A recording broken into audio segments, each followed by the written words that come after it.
தமிழக வெற்றி கழகத்தின் தலைவர் விஜய் அவர்களின் மக்கள் பிரச்சார சந்திப்பிற்கு திமுகவினால் காவல்துறையை கையில் வைத்துக் கொண்டு பல்வேறு நிபந்தனைகளை தமிழக வெற்றி கழகத்தினுடைய நிகழ்ச்சிகள் தமிழகம் முழுவதும் நடைபெற முடியாமல் தடுத்துக் கொண்டிருந்தார்கள். இதற்காக சென்னை உயர்நீதிமன்றத்தில் தமிழக வெற்றி கழகத்தின் சார்பில் ரிட் மனு தாக்கல் செய்யப்பட்டது.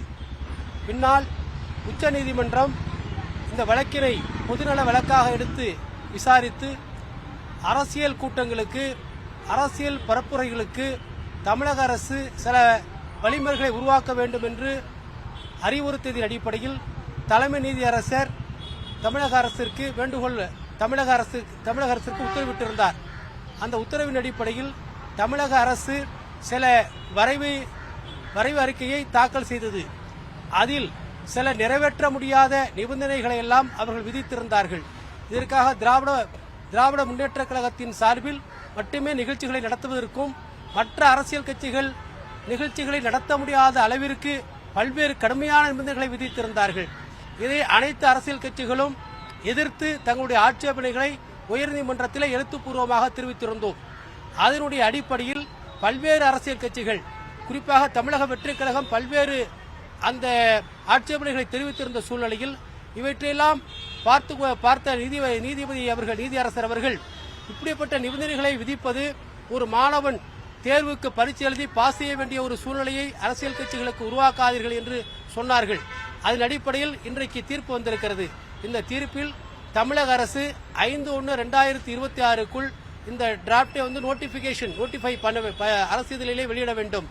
உங்களுக்கு ஏதாவது ஆட்சேபனை இருந்தால் அப்படி வெளியிடப்படக்கூடிய அந்த நோட்டிபிகேஷனை நீங்கள் சேலஞ்ச் செய்து கொள்ளலாம் என்று இன்றைக்கு உத்தரவு பிறப்பிக்கிறார்கள். முழுமையான உத்தரவுகள் இன்னும் வரவில்லை.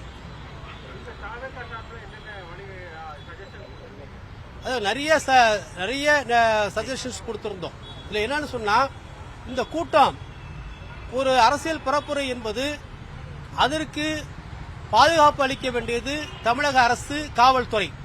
ஆனால் இந்த முழுமையான இந்த நிபந்தனைகளை பார்த்தால் யார் நிகழ்ச்சி ஏற்பாடு செய்கிறார்களோ அவர்கள்தான் அனைத்து பொறுப்புக்கும், அனைத்து அங்கே இருக்கக்கூடிய பாதுகாப்பிற்கு, மற்ற நிகழ்ச்சிகளுக்கு அவர்தான் பொறுப்பு என்று அவர்கள் சொல்லியிருந்தார்கள். அது மாத்திரமல்ல, குறிப்பாக ஒரு 50,000 நபர்களுக்கு மேல் கூடக்கூடிய கூட்டத்திற்கு 30 நாட்களுக்கு முன்பே அவர்கள் அனுமதி வாங்க வேண்டும் என்று சொல்லியிருந்தார்கள். ஏற்கனவே போலீஸ் ஆக்டிலே 10 நாள் போதும் என்று. ஒவ்வொரு இந்த தமிழக அரசினுடைய இந்த வரைவு அறிக்கைகள் எதுவுமே தமிழக வெற்றி கழகம் பரப்புரையை நடத்தக்கூடாது என்று திட்டமிட்டு அவர்கள் கொடுத்திருந்த காரணத்தால் எங்களுடைய பல்வேறு ஆட்சேபனைகளை எழுத்துப்பூர்வமாக தெரிவித்திருந்தோம்.